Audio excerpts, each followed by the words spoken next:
Aubrey was looking forward to Jess's return from his work vacation. Of course, they were proud to have a businessman for a husband.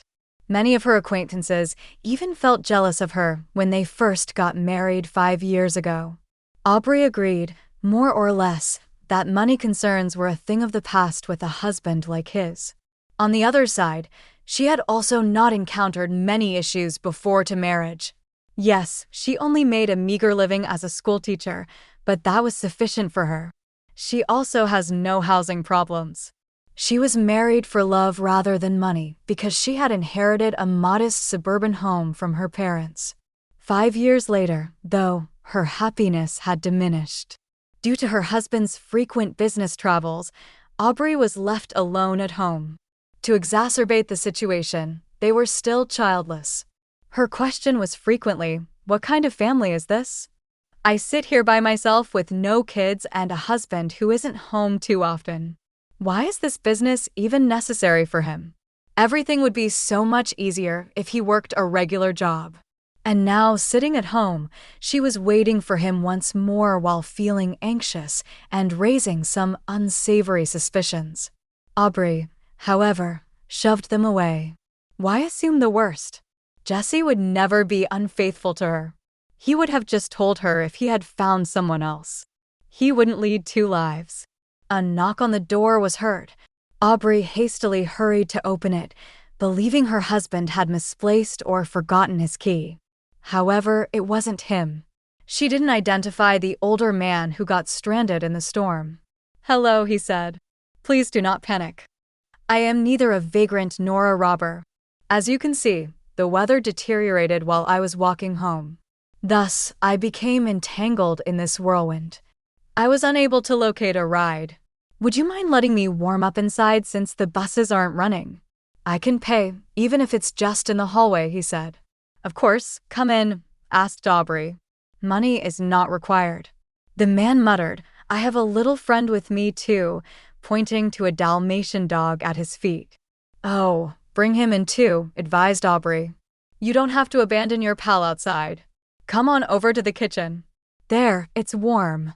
I'm sure I can locate something for the dog, and I'll make you some hot tea." The dog seemed scared.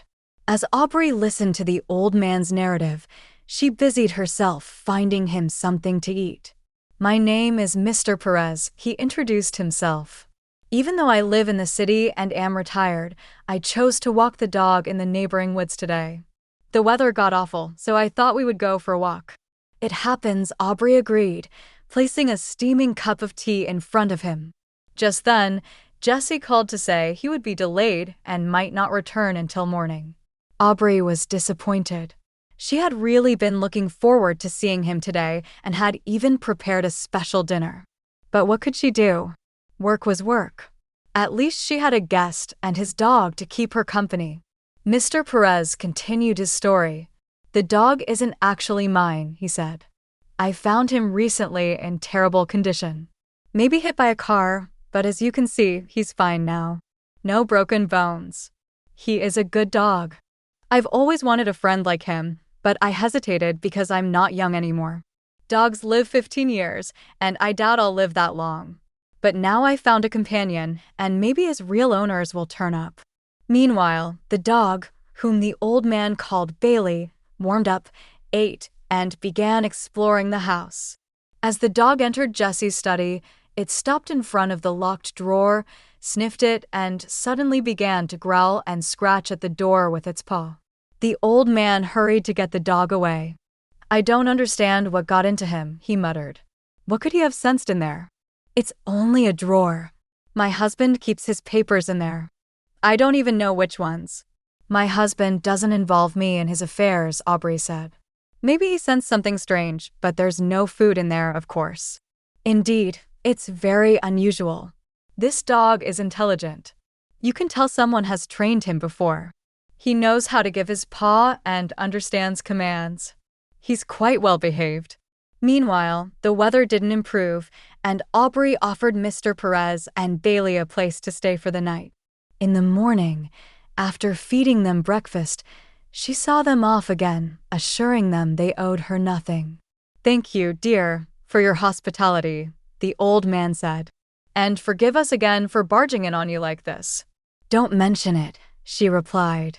She returned home and continued to wait for her husband, wondering what could be in that locked drawer. Finally, she decided to ask Jesse, though she doubted he would tell her. When her husband finally returned, he was in a terrible mood, exhausted, as if he had been up all night or doing some heavy labor. The woman rushed to him with questions and hugs, but he brushed her off. "Not now, Aubrey. I'm exhausted. Can't you see I'm barely standing? My job is very demanding. I have the right to rest." "Okay. Do you want breakfast?" "I've prepared everything." "I'm not hungry," he replied. However, as Aubrey hugged her husband, she caught a faint scent of women's perfume and noticed lipstick traces on his collar. So it is another woman, she thought, but decided not to start an argument right then. Jesse went to bed without eating or even having tea. Aubrey began tidying up the scattered clothes. Her husband had never been neat. As she shook out his jacket, a key fell out of the pocket. Aubrey picked it up and pondered. "He won't tell me, but maybe I have the right to check what's in there." "I won't take anything. Just open it and look." What if Jesse absent-mindedly locked something perishable in there? She felt guilty snooping, but her curiosity and concern was stronger. Aubrey opened the drawer and looked inside. At first glance, there was nothing unusual, just stacks of papers and documents, which she had no intention of examining. But then she noticed something strange, a watch, apparently costly. She picked it up, turned it over, and saw an engraving on the back.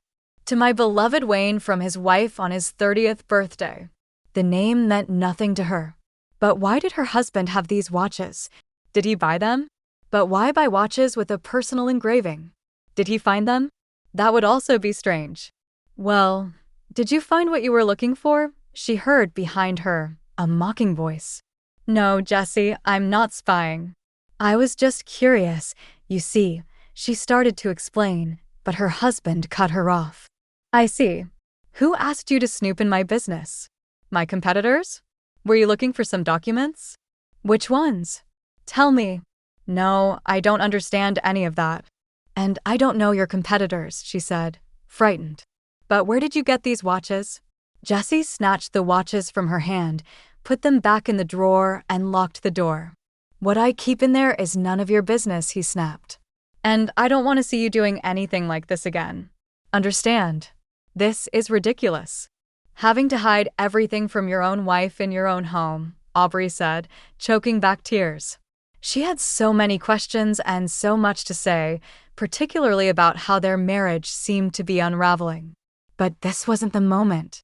She needed to prepare for work. So she brought the conversation to a close. "I'm sorry, Jesse. I promise I won't pry into your things again," she said, and headed to her work at school. At school, fresh challenges awaited her. A new student, Billy, had joined her 5th grade class, and the other students began bullying him from day one. They had no particular reason to dislike him. They simply sensed his vulnerability and started taunting him, provoking fights, and making his life miserable. Aubrey tried to defend the boy, urging her students to drop their cruel behavior. But this morning, she found Billy sitting alone, looking dejected again.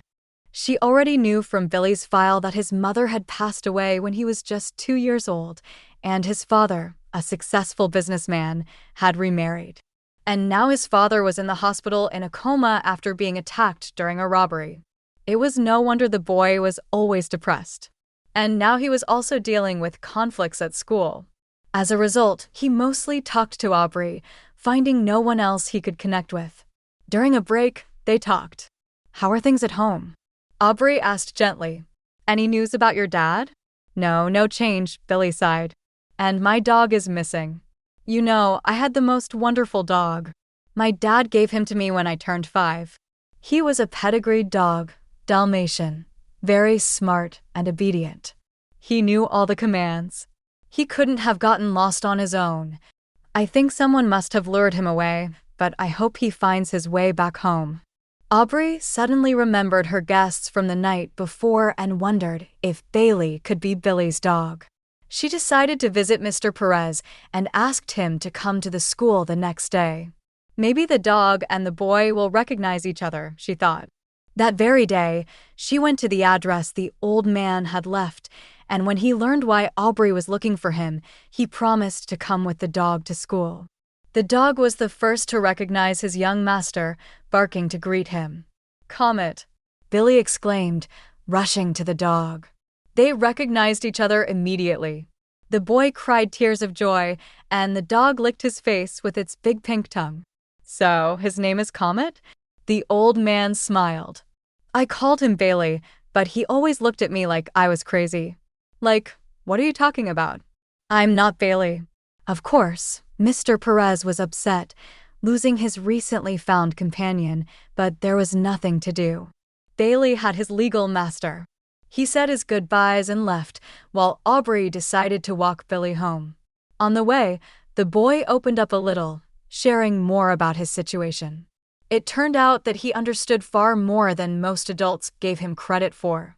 "Ever since that awful Scarlett, my dad's second wife, showed up, we've had nothing but trouble at home," Billy said. "First something happened to Comet, and then my dad was attacked. Maybe it was robbers.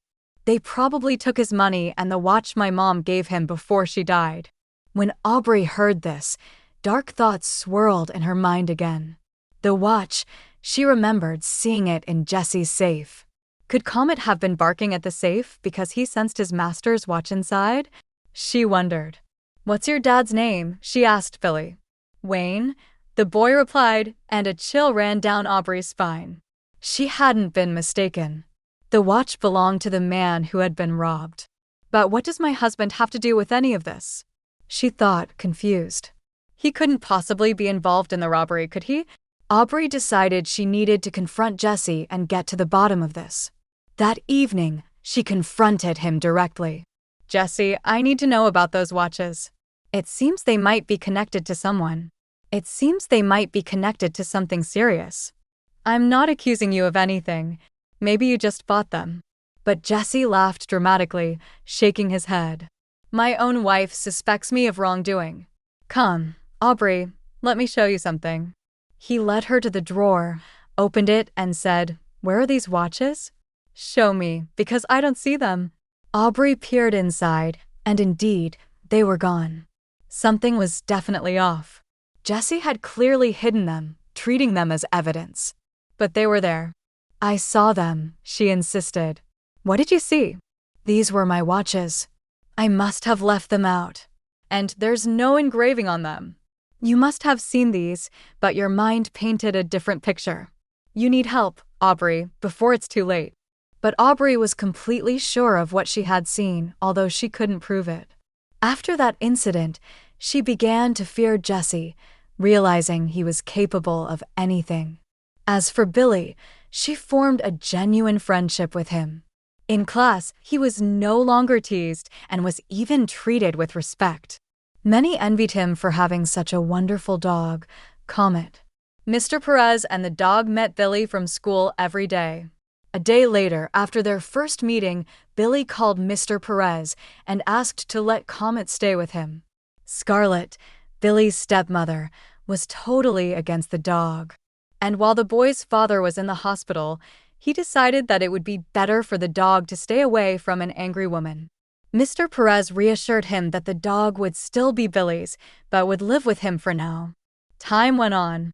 Aubrey helped Billy with his homework, and, understanding that the child did not want to go home until his father was discharged from the hospital, began inviting him to her place in the evenings. One day, Jesse returned home while the little guest was there. Seeing the child, he suddenly looked strangely embarrassed and quickly left, locking himself in the bedroom. Billy also seemed troubled and hid his eyes from Aubrey. "What's the matter?" she asked. "Do you know my husband?" "No, I don't," the boy mumbled. "Billy, I can see that you do. Please tell me. It's critical. I'm sorry. I probably shouldn't say this." The child was terribly worried. "I don't know your husband's name, but I just saw him at our house a few times. He comes to see Scarlett sometimes. I don't know why, but that's not bad, right?" "Of course not," Aubrey sighed. In any case, it has nothing to do with you. It's our adult business." And leaving Billy to do his homework, she went into her husband's study. "Well, Jesse, nothing secret remains secret forever, does it?" she said. "Let's not make a scene or play. Pack your things and leave. I don't want to see you here anymore." "I'm not going anywhere," he shouted indignantly. "You have no right to kick me out. I'm your lawful husband." In his outrage, he was ready to raise his hand to her, but he didn't get the chance. The thing was that the couple, absorbed in their argument, didn't hear the doorbell ring, and Billy opened it to let Mr. Perez and Comet in. And at that very moment, Mr. Perez looked into the study with Comet. Seeing Jesse, the dog fiercely lunged at him, and the man, to avoid serious trouble, had to retreat.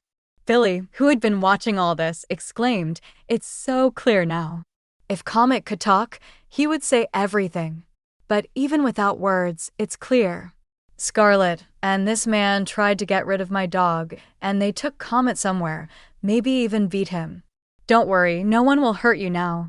"I'm going to the police right now," Aubrey said decisively.